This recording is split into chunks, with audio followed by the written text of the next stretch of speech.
In the headlines, 650 officers graduate from Army School as NDLEA scales up fight against drugs. INEC registers 65,000 new voters in Gombe. One trader killed, many abducted as terrorists invade market in Niger community. And on the foreign scene, fighting rages northwest of Kyiv as Russia continues Mariupol siege.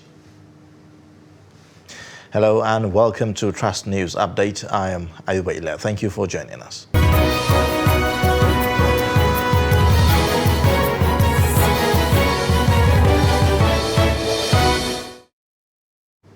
The details now. 650 officers of National Drug Law Enforcement Agency (NDLEA) Strike Force Unit graduated from the Nigerian Army School of Infantry Jaji in Kaduna State after weeks of rigorous specialized trainings in a bid to wage relentless war against drug cartels.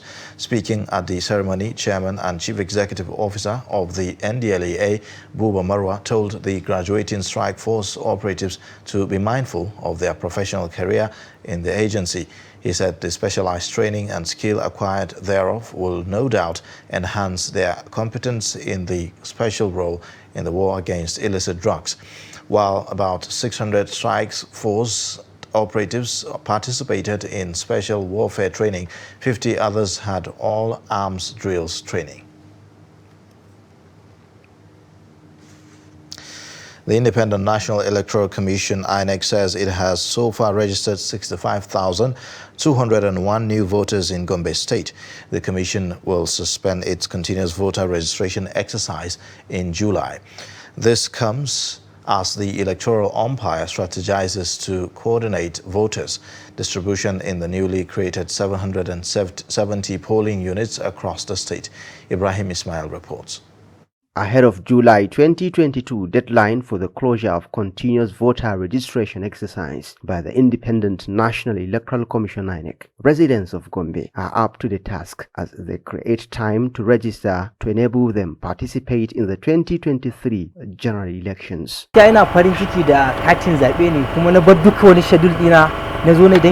I left my schedules to come for the voters card because of its importance, considering the situation in the country. I want to vote for a hard-working man that will protect our interests and bring development.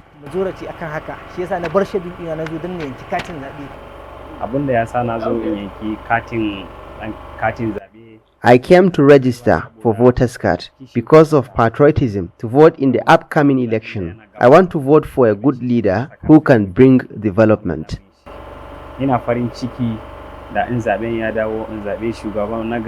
INEC authorities in Gombe said so far thousands of people have done the pre-registration process online. And then we have 65,219 completed registration.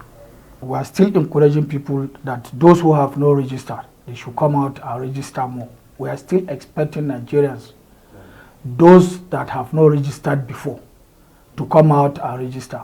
Those that registered and they did not get their permanent voters card, they should check our offices to collect their permanent voters card. Gombe has 770 polling units, in addition to 2,218 polling units during the 2019 elections. The Commission is facing a challenge as it has to coordinate voters in the newly created polling units. Now we have additional polling units of 770 new polling units in Gombe State. So those polling units cannot be left alone without people transferring from the congested polling units in the whole state to those polling units. And then we needed more new registrants that will register in these new polling units that have been added to Gombe State in order to make them vibrant during elections. It could be recalled that the Independent National Electoral Commission (INEC) has announced February 25, 2023 as the date for presidential and National Assembly elections, while the governorship and State House of Assembly elections will hold on March 11, 2023. From Gombe, Ibrahim Ismail reporting for Trust TV. Children are exposed to lots of positive and negative content since the advent of social media.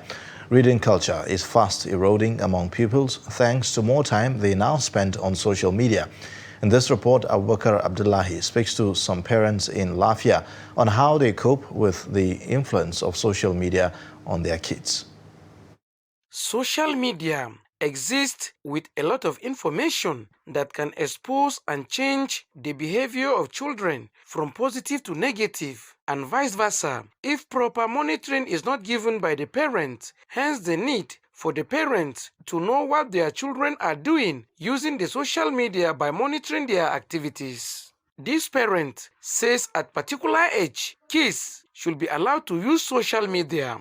Generally, when you look at the impact of this internet on the young generation, I think the best time to allow children into it is when they are maybe in their secondary school, at least at the age of 15. At that age, there should be all kinds of maturity, knowledge. They should know what is good and bad. They must have been groomed enough from the family to know what is good and bad. The reason why we have to peg it at that age is because, the effect of the internet on this young generation is disastrous. So there is a need for maturity. Modernization has come in with internet facilities. But to allow a child to get access to internet facility, at least the child should be by 12 years, depending on, that is from primary to secondary school age. If a child attends secondary school age, it's possible we should allow the child to have access to internet, because that is where most of the information are stored. Because in these days now, we don't make use of books. Books are no longer in usage.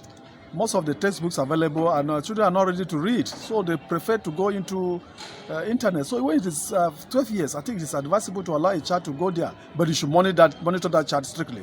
The parents maintain that their access to social media will also have an impact, particularly on their academic performance. But what is there is that if you are not allow a child to have access to all these facilities, it affects the child's education-wise, positively or negatively. But in the positive aspect, you see that the child that is concentrated on issues that have been taught in the class and they wanted to learn will perform better than a child that does not even have access to it. On the other hand, if you allow a child to go into that, they go to different pages which are not normal. They expose them to all these social ills. At the end of the day, you discover that most children now, they become very wayward. In the right direction. Internet is very good, and we should expose the children to have access to certain sites in the inside. But for me, what I do for my own children is that you make them understand the negative impacts of visiting certain sites in the internet. They can use the internet to do their work, they can use the internet to do their researches and other things. A psychologist gave an overview on the usage of social media by kids. There are wonderful things about social media. There are wonderful things you learn. Some of them have learned wonderful things. Some of them have they are bloggers. These kids of 15 years, of 10 years. So I think the whole thing has to do with the guidance. Parents, guide, supervise. Don't just drop the phone and go away. It can be 10, it can be 15, it can be depending on the time available. Guide them, be with them. In fact, you'll be surprised that as you are with them, you are learning more things, because they are actually more explorative than us. So for me, for social media, it has its actually terrible sides. Because you just allow them without supervising them. You'll be surprised some of the sites they go.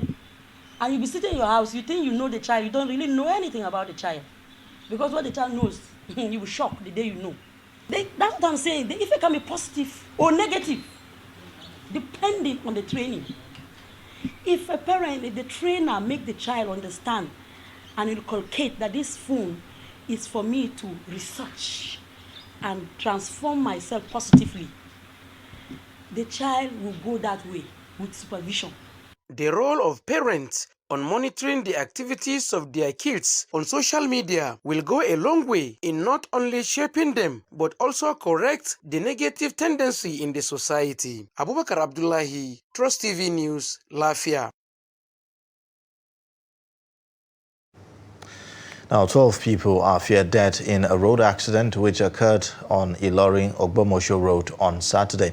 The Kwara Sector Commander of the Federal Road Safety Corps, Jonathan Wode, gave the figure to newsmen in Ilorin, where they said that the accident occurred at Ote area and involved a white Toyota Hummer bus and a white Volvo trailer. He blamed the accident on route violation, speed limit violation and loss of control, adding that 18 people were involved in the accident and 12 people died, while six got injured. This morning, we were informed of the unfortunate crash which occurred on the Ilorin-Ogbomosho Expressway at a location called Ote, quote and unquote. Owode advised motorists to adhere to road safety rules and regulations and be in the right frame of mind. You're watching Trust News Update, coming up shortly. How farmers prepare against drought. Details and more shortly.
Thanks for staying. You're watching Trust News Update, and here's another look at the top stories again. 650 officers of the National Drug Law Enforcement Agency NDLEA Strike Force Unit graduated from the Nigerian Army School of Infantry, Jaji, in Kaduna State after weeks of rigorous specialized trainings.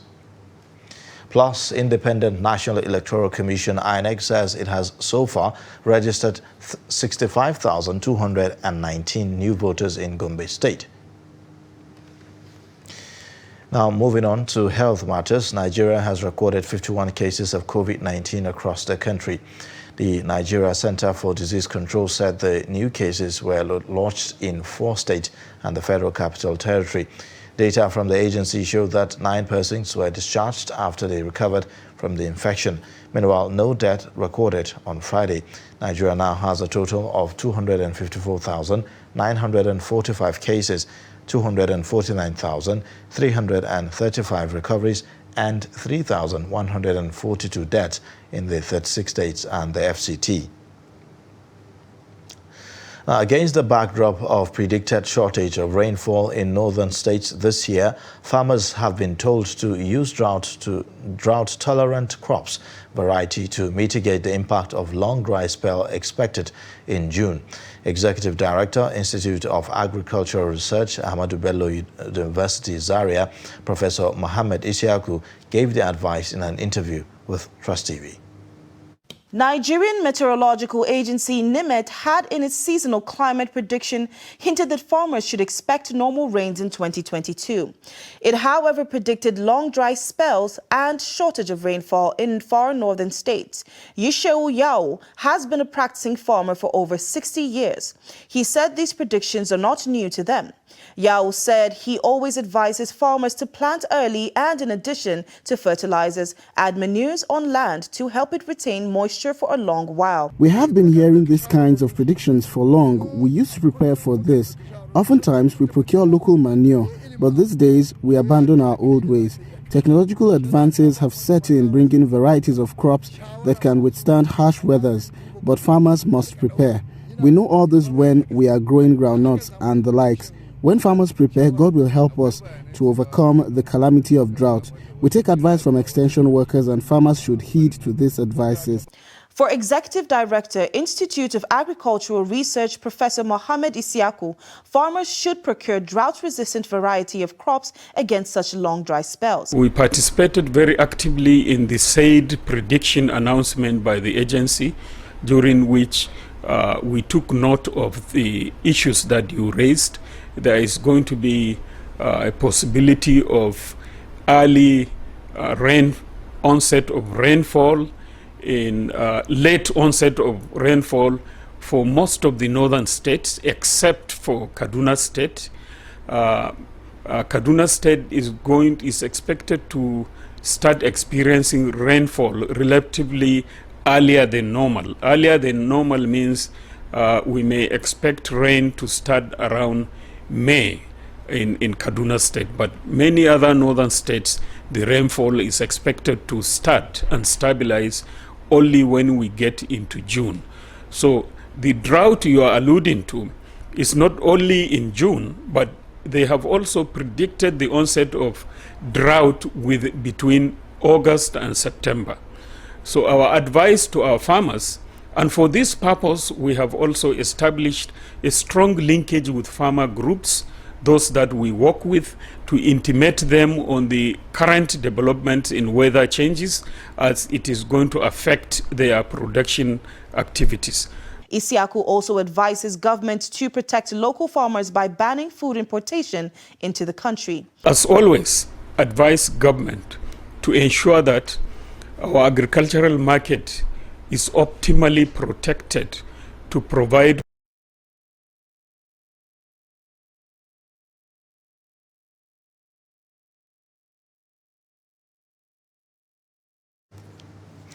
Now, excessive exploitation of natural resources distorts the ecosystem and destroys biodiversity. Indiscriminate cutting down of trees is a major cause of environmental degradation that hampers conservation of natural habitat in Katsina State. Abdullahi Ahmadi examines implication of rampant cutting down of trees in the state as it affects the environment and how it exposes people to danger. The report.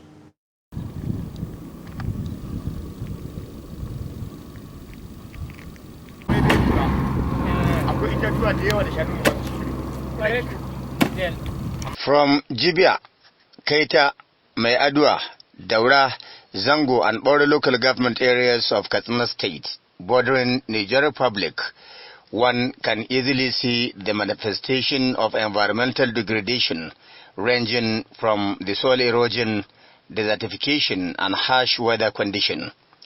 This is in addition to the low level of underground water table and serious decline in the agricultural output, which expose many of the local communities to extreme poverty and untold hardship.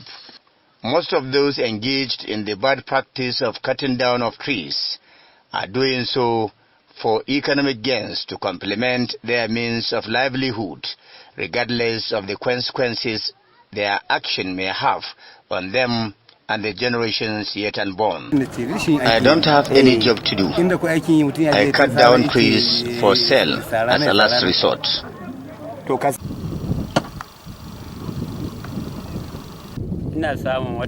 Sometimes I get 5,000, 10,000, up to 15,000. It all depends on the situation. When Trust Television insisted on whether these locals have experienced some environmental effects occasioned by the negative practice of indiscriminate felling of trees, they admitted to have been experiencing a serious decline in agricultural output and low underground water table, among many others.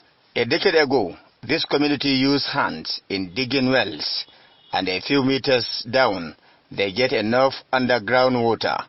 But now, they must use a water drilling machine. Even at that, they have to drill about 120 meters down before getting the water table. A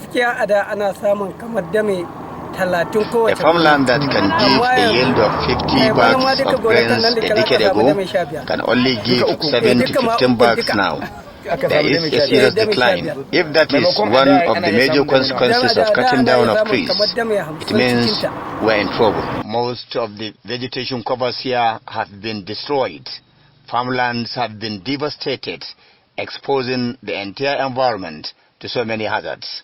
Similarly, experts say population expulsion, high cost of cooking gas as well as kerosene have forced many to resort to the bad practice of cutting down of trees for firewood.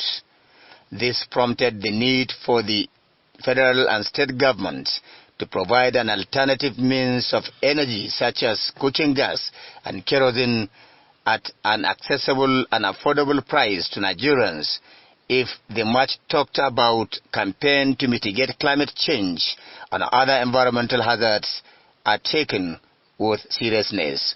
Abdullahi Ismayamadi, Trust Television News, Katsina.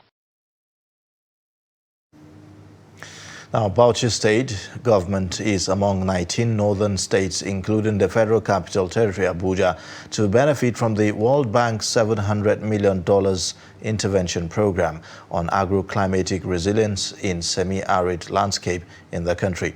Director General of Bauchi State Environmental Protection Agency, Dr. Kabir Ibrahim, said this to newsmen after commissioning the mobile court of the agency. Adamu Imam has more. During the commissioning of the mobile court, laboratory and ICT center, the director says the project is aimed at achieving results in the area of environmental challenges across the benefiting states. The civilians of the trees to the doorstep of the general public. So in fact, these are some few examples. We have started now coming up with a design, and as the Honorable Commissioner mentioned, the amount is about $700 million across the 19 states and FCT, making the 20 states. So, and the approach or the way that we will be drawing the money is based on our performance. So it's a performance-based project where the $700 million is in the basket. So any state that want to prosper, any state that want to get more out of this $700 million, they have to be on their feet. And I assure the general public, His Excellency has already given us that mandate that at all costs, at least we should be, if not the first, at least we should be the second state in the country that will benefit more from that $700 million. In his remark, the Registrar Environmental Health Council of Nigeria, Yakubu Baba, commended the governor for appointing a competent hand to man the affairs of the agency and hoping to achieve a legislative backing as a great milestone. Facility for the enforcement of public health laws in Bauchi State. And you know, this instrument that is supposed to be used by the environmental health officer is called the public health law. The law was the original law, 1958. It may interest you to know that the fines in that law is in shillings. So no matter how we try as much as we can to enforce the legislation, at the end of the day you charge an offender a shillings. It's a laughable issue. For the BASEPA to achieve its new mandate and new objectives, the council is calling on the Honorable Commissioner to chair a technical session with the support of the council to see how that law can be domesticated and also pass as a state legislation so that it will help the environmental health practitioners in Bauchi State to achieve and consolidate the gains put in place by His Excellency the Executive of Bauchi State. He appealed to the state government to collaborate with the relevant stakeholders for ensuring the passage of the environmental bill by the State Assembly. He maintained that the project is targeted to resolve lingering issues across environment, agriculture, as well as water resources sectors in the 19 northern states, including the Federal Capital Territory, Abuja. Adam Imam, Trust TV News, Bauchi. And now on the foreign scene, Russian forces have expanded their offensive in Ukraine on Friday as they conducted airstrikes in new areas in the country's west. Ukrainian authorities said that Russian airstrikes hit 2 western cities of Ukraine, far from Russia's main targets elsewhere in the country, accusing them of war crimes in cities such as Mariupol, where aid could not get into the besieged cities. EU Chief Ursula von der Leyen said that Friday that the EU will ban the export of luxury goods to Russia, striking a direct blow to the Russian elite as the war in Ukraine rages. European Union leaders said Friday that they will continue applying pressure on Russia by devising a new set of massive sanctions to punish Moscow for its invasion of Ukraine. The UN said the number of refugees fleeing Ukraine since the start of the Russian invasion on February 24th surged past 2.5 million. And in sports news, Manchester City has a deal in place to land the blockbuster signing of the Erling Haaland from Borussia Dortmund this summer. Reports say that they now expect the 21-year-old to choose a switch to the Etihad Stadium. Personal terms have reportedly been discussed and the framework of the transfer is ready to be signed off by City chiefs. Haaland has a £63 million release clause in his Dortmund contract, while the player's agent Mino Raiola is also set to earn a substantial payment. Those fees plus a signing of bonus are likely to take the total outlay towards £100 million. And with that, we wrap up Trust News Update. Connect with us via our social media platforms and also subscribe to our YouTube channel to watch us live. I am Ayuba Ilya. Thank you for joining.